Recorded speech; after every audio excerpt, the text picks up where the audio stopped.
Muy buenas, continuamos con la siguiente de nuestro curso de Introducción a la Programación y hoy vamos a ver un nuevo bloque de teoría, que es el bloque 5 en el que vamos a ver los denominados arrays o vectores. Bien, ¿qué es esto de los arrays? Podemos introducirlo con un pequeño ejemplo. Supongamos que tenemos un programa en el que tenemos que trabajar con varias variables, como ya hemos hecho durante todo el curso. Por ejemplo, un programa que nos calcule la media de 4 edades, que introduzcamos. Por ejemplo, pues podemos tener una primera variable llamada edad 1, en la que podemos guardar una edad. Otra variable llamada edad 2, donde podemos guardar otra edad. Y así lo haríamos con las otras dos edades.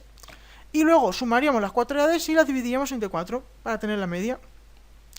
Pero ¿qué pasaría si este mismo ejemplo lo tenemos que hacer con 20 edades? ¿Y si lo tenemos que hacer con 100 edades? ¿Tendríamos que estar creando 20 y 100 variables distintas para hacerlo? No, eso sería muy engorroso. Lo que podemos hacer es recurrir a los arrays, que nos van a ayudar muchísimo en ese tipo de problemas donde ya tenemos que trabajar con muchas variables distintas. Entonces, ¿qué es un array? Pues un array es una colección de datos indexados, los cuales son del mismo tipo, y este array va a tener un tamaño fijo que se define en el momento de su creación. ¿Vale? Es decir, un array se asemeja a la siguiente forma. Imaginar que tenemos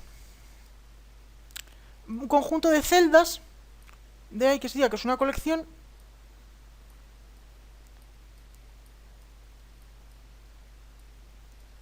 y que en cada una de estas celdas del array almacenamos un dato. ¿Vale?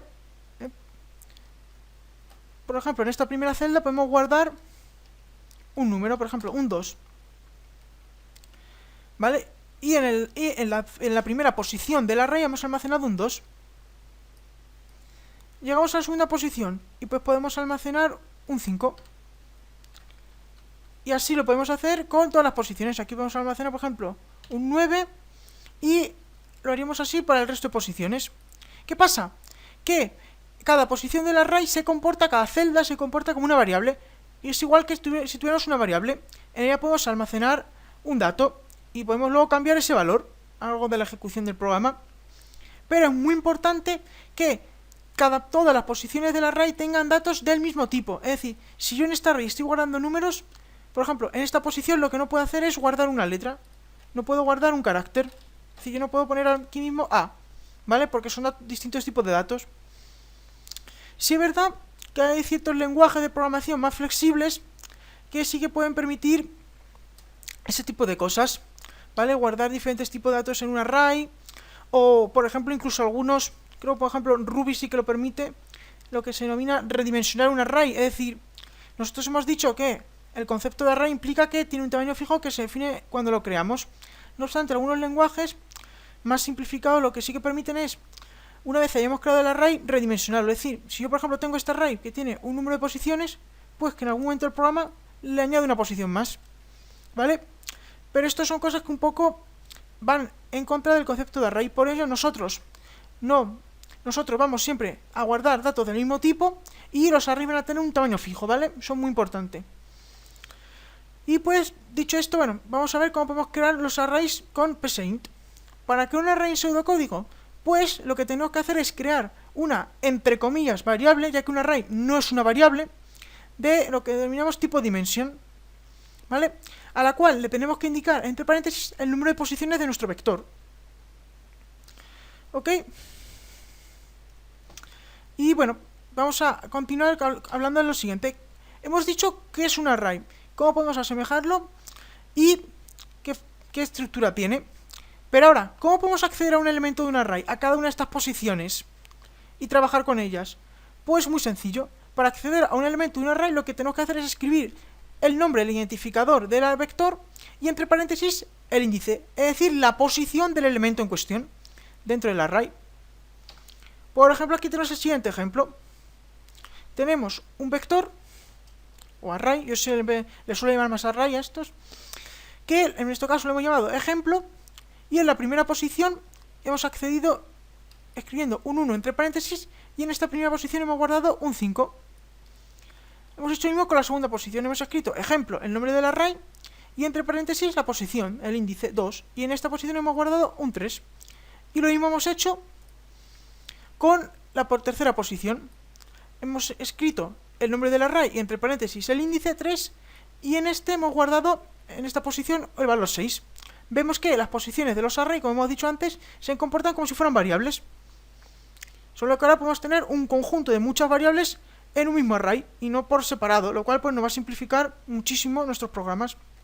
Y por último, bueno, aquí tenemos un ejemplo donde imprimimos el valor de la posición. Imprimimos una posición del array, es decir, que aquí lo que se imprimirá por consola será el contenido de esta posición, que en este caso era 3. Por lo que aquí en la consola se imprimirá un 3. ¿Ok? Bien, pues antes de irnos a PSeInt para hacer unos ejemplos, sí quiero decir una cosa bastante importante, y es que, bueno, como ya sabemos nosotros en pseudocódigo, estamos simplificando algunas de las cuestiones que los lenguajes de programación pueden ser un poco más complejas. Y es aquí, con los vectores, donde vamos a tener una de estas diferencias. Ya que, bueno, la mayoría de lenguajes de programación, por no decir casi todos, empiezan a contar las posiciones desde el 0 y no desde el 1. ¿Vale? De modo que, por ejemplo, en un vector de 3 posiciones, en un lenguaje de programación la última posición tendría el índice 2 y no 3. Es decir, que funcionaría del siguiente modo. En un lenguaje de programación tendríamos lo siguiente: tenemos un array de 3 posiciones, por ejemplo, 1, 2 y 3, y vamos a poner otro ejemplo aquí con nuestro pseudocódigo. 1, 2 y 3 posiciones. ¿Qué hace el lenguaje de programación? Pues a la primera posición le da el índice 0, es decir, que empieza contando desde el 0, por lo que esta sería la posición 0. Y para referirnos a ella tendremos que escribir el nombre del array y 0 entre paréntesis. Esta segunda posición recibiría el índice, sería el índice 1. Y la última, en la última el índice sería 2. Es decir que, aunque el array tiene 3 posiciones y su longitud es de 3, al momento de contar posición a posición empezaríamos desde el 0, por lo que la última posición sería un número menos que el número de posiciones del array. ¿Vale? No obstante, bueno, nosotros en nuestro pseudocódigo vamos a hacerlo más sencillo, más como cuando lo contaríamos de forma natural, y la primera posición sería el 1, la segunda posición sería el 2 y la tercera posición sería el 3, que coincidirá con el número de posiciones del array, ¿vale? Este es un modo más natural de hacerlo, ¿vale? No obstante, bueno, quiero recalcar esto, que los lenguajes de programación se hace siempre de este modo. Pero bueno, nosotros como empezando a aprender a programar, para simplificarlo y hacerlo más como lo haríamos en la vida natural, lo vamos a empezar a contar desde el 1, ¿vale? Pues habiendo aclarado esta cuestión, nos vamos a ir a PSeInt para hacer algunos ejemplos con arrays. Bien, en este primer vídeo de teoría, ¿qué vamos a hacer? Pues vamos a hacer muy sencillo. Vamos a crear un array, por lo tanto vamos a crear una variable. No es una variable, ya os lo digo, es una dimension, ¿vale? Pero en el PSeInt tiene esta sintaxis un poco particular. A mí no me convence mucho, la verdad, pero bueno, es la sintaxis que tenemos. Y la vamos a llamar, por ejemplo, mi array. Y entre paréntesis, pues va a ser un array de, yo qué sé, 5 posiciones. ¿Vale? Y aquí nosotros, ¿cómo vamos a saber el tipo de dato que vamos a almacenar? Pues va a ir en función del dato que almacenemos en la primera posición.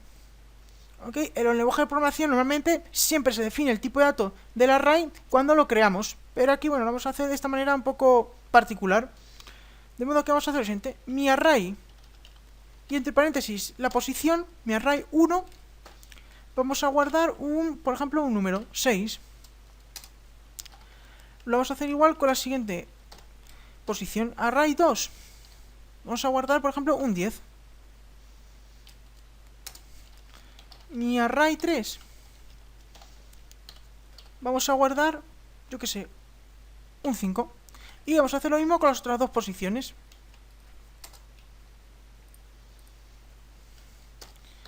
Mi array 4. Y por último, mi array 5. Voy a poner, por ejemplo, un 69. Y ya tendríamos rellenadas todas las posiciones del array. ¿Queremos imprimirlas por consola? Pues vamos a hacerlo. Vamos a imprimir. Usamos la función escribir. Y vamos a pasarle la posición del array.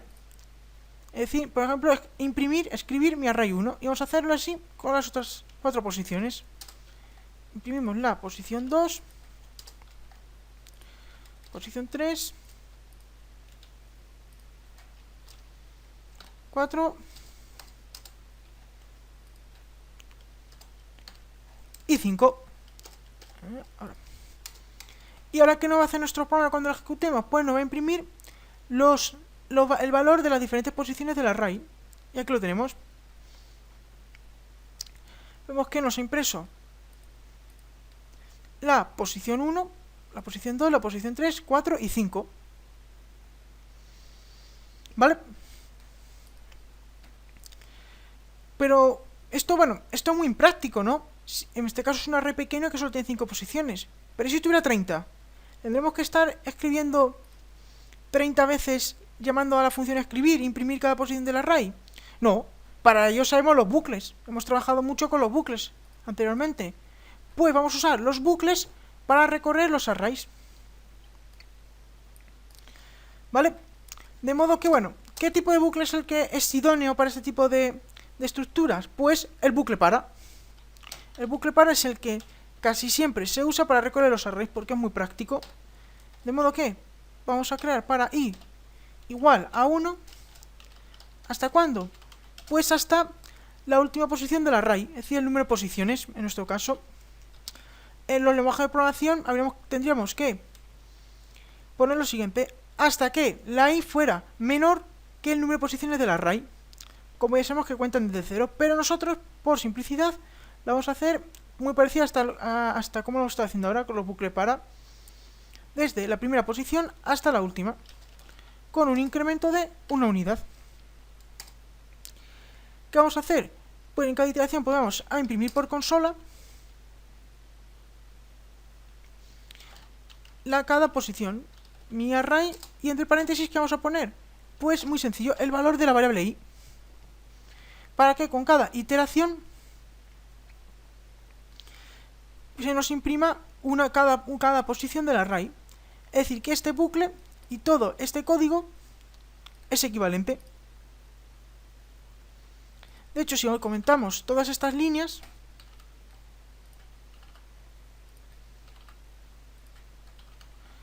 vamos a ver que el resultado es el mismo. ¿Vale? Y esto es realmente como se hace. Esto es la forma correcta de recorrer un array mediante bucles. Ya que, bueno, en este caso era un array muy pequeño de prueba, pero cuando ya tengamos vectores reales con muchos más datos, pues obviamente vamos a tener que hacerlo con bucles. Y bueno, también podemos hacerlo con los otros bucles, voy a hacer en la consola, los bucles mientras y repetir. ¿Vale? En este caso vamos a hacerlos para practicar, pero ya digo yo que en el curso casi siempre lo vamos a hacer con los bucles para, ya que es la forma, como hemos visto, más sencilla. ¿Vale? Mientras vamos a hacerlo con un bucle mientras. ¿Qué vamos a hacer? Pues vamos a crear una variable que la vamos a denominar contador, como hemos hecho, no, concatenar no, contador, como entero. Y pues a esta variable la vamos a inicializar a 0.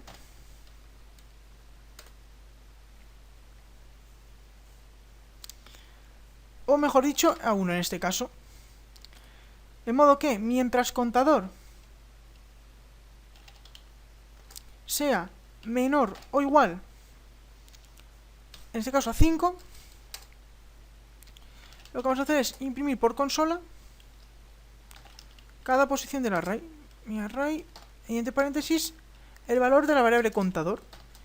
Y después de imprimir cada posición vamos a incrementar en una unidad la variable contador.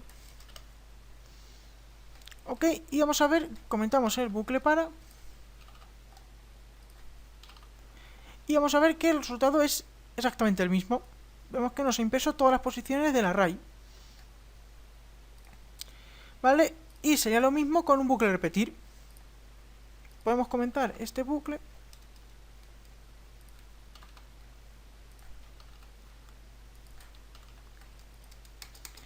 y podemos hacerlo con un bucle repetir.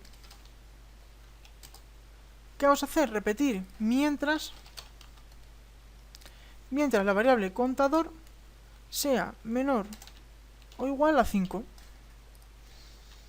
Mientras tanto, ¿qué vamos a estar haciendo?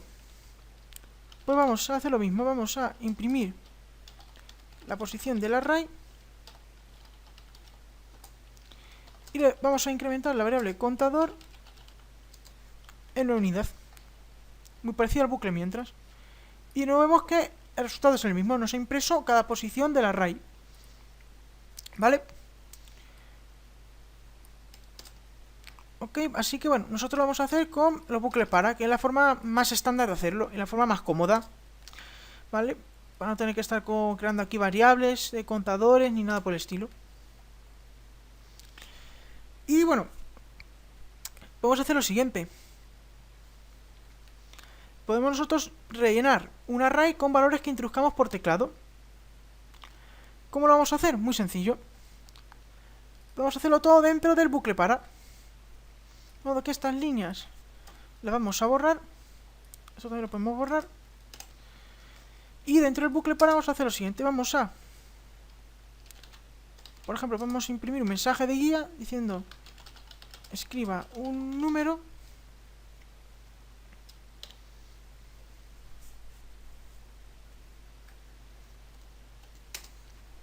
Y lo vamos a guardar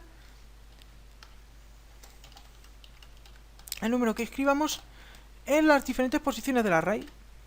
En mi array, y el índice, como hemos hecho, va a ser la variable iteradora del bucle y la variable i.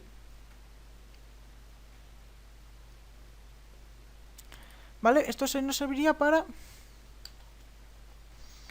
rellenar los elementos de un array. ¿Y cómo vamos a hacer lo mismo para imprimirlos? Pues muy fácil, podemos poner otro bucle en el que, bueno, simplemente nos imprima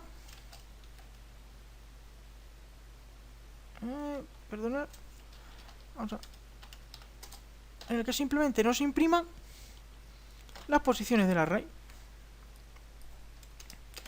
Y vamos a ver que funciona igual. Escribo un número, por ejemplo 6, 3, 9, 15, 7. Y vemos que se nos han impreso las posiciones del array. Así que bueno, por este vídeo ha sido suficiente, a lo mejor sé que es un poco largo de más. Hemos estado viendo, introduciendo los conceptos de arrays. Hemos aprendido a cómo crear un array, cómo recorrerlos y cómo rellenarlos con información que nosotros introduzcamos. Así que bueno, en el próximo vídeo haremos algún ejemplo más para entender mejor los vectores o arrays. Y pues espero veros en la siguiente entrega. Hasta entonces, cuidaros.